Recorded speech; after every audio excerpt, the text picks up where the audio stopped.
Okay, hey, it's me again, and this is number 3 in the series concerning Introduction to Research. So far, I've taken you through this concept behind research, which I call for you a driven process, a logic that underpins it all, so that you can see that each part relates to the next part. Once you've bought into that, I've started talking to you about the title and how important it is that you are interested in it and that you articulate it correctly. Now I've got to actually move on to something which takes it to the next step, which is at some point you need to introduce this title. You need to convince your marker that it is possible to do it within the word limit, the page limit that you have. You can't take on something the size of a PhD, a doctorate, in the word limit that you have for a master's thesis or a memoir. So you need to do that. If there are key terms that you are using, I've been talking to our students of museums and archives about being clear what they mean and what the rest of the world might mean about heritage, preservation, and conservation. Most people can agree about the first one, but the next two, preservation and conservation, there is a lot of debate and argument about. You say one thing, I think another. You cannot let that happen in your dissertation or rapport de stage. So you have to say what your key terms are. So once you've actually explained what your title is, what the words mean, and given a rationale for it, why am I doing this? Why am I well appointed, well situated to be able to do this? Do I have a unique view? Am I ideally positioned to be able to look at this topic, have access to the information, and to make a difference? So once you've explained what that title is, what it means, why you're doing it, at some point you've got to think about telling the reader exactly what you're going to do to try to attack it. Well, we would call those aims and objectives. Now, at least when you're starting, you should certainly, for your own sake and for your tutors and your bosses, bullet point these aims and objectives. What are aims and objectives? Well, they are essentially what I would call bite-sized chunks. You can't take a whole steak on a plate and just put it in your mouth and swallow it. You have to cut it up into bite-sized chunks to be able to chew it and savour it, swallow it, and enjoy the meal. The same is true of research. So what we want you to do is to break things down into their key components so that you can look in detail at each of those key components and do the necessary research, analysis, and evaluation, from which you can then later draw conclusions and make recommendations. So, do you want 27 of these aims and objectives? No, that's a long, long list. You'll get lost in it. Your reader will get lost in it. It's far, far, far too long a list. You've broken it down into crumbs, into miettes. Can you just break it down into 2 bits? No, it's half a T-bone steak. It's half, but it's still far too big to put in the mouth and chew. So you need to cut this down, but into what kind of limit? I would have said somewhere between 3 and 4 and 7 objectives. 3, 4, 5, 6, 7. 3, it's a bit limit. They're a bit too big. 4, 5, 6, 7 aims and objectives, pretty good. Now, what do you need to do with them? Well, first of all, can I say that they need to add up to 100% of your title, not 120%. You're wasting your time because you're doing some research that wasn't promised in your title. So why bother wasting the time doing it? You're not going to get any marks for it. You chose the title. If you give us aims and objectives that relate over here to something else, we, your reader, are not going to be happy with that. So you need to make sure that these aims and objectives, whether there are 4, 5, 6, 7 of them, you need to make sure that they add up to 100%, not 70%, not 120%, 100% of what you've promised in the title that you will address. Okay, that's crucially important. It's very easy to have aims and objectives which cover far too much ground, or aims and objectives that when I read it, I look at it and I think, hang on, where's this? You promised this. There's nothing in there in the aims and objectives offering me what you promised. So that's the first test that your readers are going to look at. You promised me that. Does it seem, when you give us the aims and objectives, you tell us how you're going to go about doing it, does it seem that you're going to deliver on your promises? If you're not, right at the beginning, on probably page 2 or 3 when you're writing, we're already thinking there's a problem here. And trust me, the problems get bigger. What do I mean by that? Well, imagine I've got a torch, a lampe à poche here, and I put it against my head. How big is the shadow going to be when it hits the wall?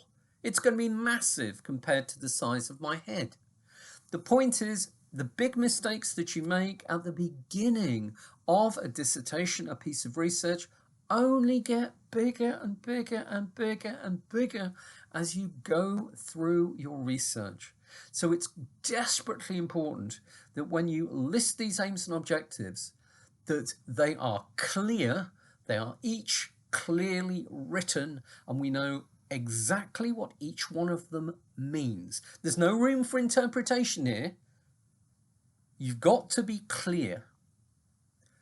They also need to be in a logical order. Normally, we start off with things which are general, something to do with marketing maybe, and we wind up with something very specific, marketing by small to medium-sized museums in the Sundgau area of Alsace. By the time you get to that, it's becoming very specific. So you need to find a logic to lay out these aims and objectives. Remember, you're starting from knowing nothing, and we're going to go to a point in which you've answered your question, you've solved the problem, etc. So all of the time, we're going to be narrowing down.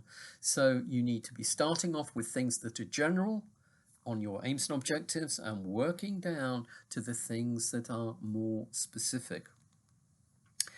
Next thing, they need to be discrete, these aims and objectives. What do I mean by discrete? Well, there are two meanings of discrete in English. The one I'm using means separate, clearly separate from something else. Your reader does not want to read objective 3, objective 4, and then objective 5, and you read objective 5 and you think, that's just another way of saying objective 3. Well, you know, have you thought this through? So you really need to think about these things. They need to be clear, crystal clear. They need to be in a good logical order. They need to be discrete, moving from the general to the specific. Why is this so important? Well, I've mentioned that if you don't get it right, the problems are only going to get bigger later on. Not only is your reader confused, but your reader is thinking at this stage, right at the beginning, if you're not clear, your confusion is only going to grow later on. This isn't looking good. Now, this is at page 2 or 3 of your work. You're perhaps going to write 60 or 70 pages. And already at page 2 or 3, we're beginning to worry. You've got to make sure that we don't worry. We're worried for you. But here's the thing, guys. I know this is hard to believe of teachers, especially looking at me, of course, but we're human. We are prey to all sorts of human failings. And one of them is that we make our minds up about things fairly quickly. You all spend ages doing the maquillage and getting ready to go to a nightclub in the hope of meeting somebody wonderful, etc. And you spend that time because you know you want to make that first impression. And you know that there are no second chances. There is no second chance to make a first impression. You make a first impression and it's don't like him, don't like her. That's very difficult to come back from. We are human. When we see something at the beginning, our spirits are up. Oh, this looks an interesting subject. And then you read, and in about page 2, there's overlap between the aims and objectives. They're not in a good order. There's 16 of them. That's never going to work. And already we're going, oh dear. And your brain, even if you don't ask it to calculate a number, is already thinking, this is a disappointment. I hope it passes, but at the moment it's not looking good. Now, the problem is that if you create that impression at the beginning, we try to remain open-minded and we try to read every word and we try to give you every opportunity to pull it back, to turn it round, and for the reader to think, that was just an aberration. Perhaps they should have gone back to it and got it and phrased it better later on. They didn't, but it all worked, that's fine. But it's a fight. And you don't want to make your reader, your marker, fight you. So the title, the introduction, and especially these aims and objectives that set your project up, they need to be superb. At the end of it, if they are superb, you're saying to the reader, I'm excited about this.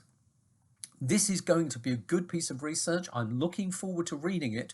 And I know what I'm going to get when I turn over. It's all together too clear.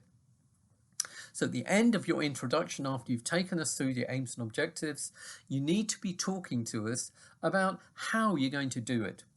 Not the full methodology, not yet, but you need to tell us your approach and the structure of your research so that when I do turn the page, I know exactly what it is that I'm going to get. So please, please, please, prepare your introduction well. And when you've finished your research, because you may just have done that a little, always go back to your research and look at the introduction to make sure that, in fact, you haven't gone off course. The Americans have a lovely military phrase for it, mission drift. You set out to do something, and in the end, you don't quite do it. In that situation, you would have two choices. Either to change all the content to fit the original aims and objectives and title, or to change the title and aims and objectives a little bit to fit what you've subsequently written as your content. So please, the aims and objectives are all important. They are the be-all and end-all. They are the biggest reason why we give really good marks and really bad marks. If it's well set up, we're with you. And we're already thinking this is going to be great. And we will be very surprised if later on it doesn't turn out to be great. We've already got 16, 17 in our minds within the first 2 or 3 pages because it's that well written. On the other hand, if it isn't, you've already disappointed us and you dare not risk that because it's hard for us to change our minds. Okay, so there we go. There's an introduction. Now on my website, on the Stagiaires tab, there is an introduction that was written by a student from 3 or 4 years ago on Mikai called Charlotte Chauffai. I'm not saying it's the best introduction I have ever seen in all my days, but it's really good and solid. It was only about 3.5 pages long, but at the end of it, you know exactly what this young woman was going to do and how she was going to do it. She had a sense of clarity of purpose, and I could feel myself going, yep, this is going to be great, fine, terrific, next page please. I was in there, I was following, she got me by that time. So please, please, please have a little look at that. As I said, I'm not saying it's perfect, you can perhaps do much better, but the sense of clarity was what she kindly allowed me to put that on my website for, so that you could get a sense of that. Okay, so that's taken us to number 3, the aims and objectives. Well, the next thing we need to do is to think about what we call secondary research or the literature review. It's a bit odd, isn't it? The secondary research comes first, but I'll explain that in our next video. Okay, bye for now.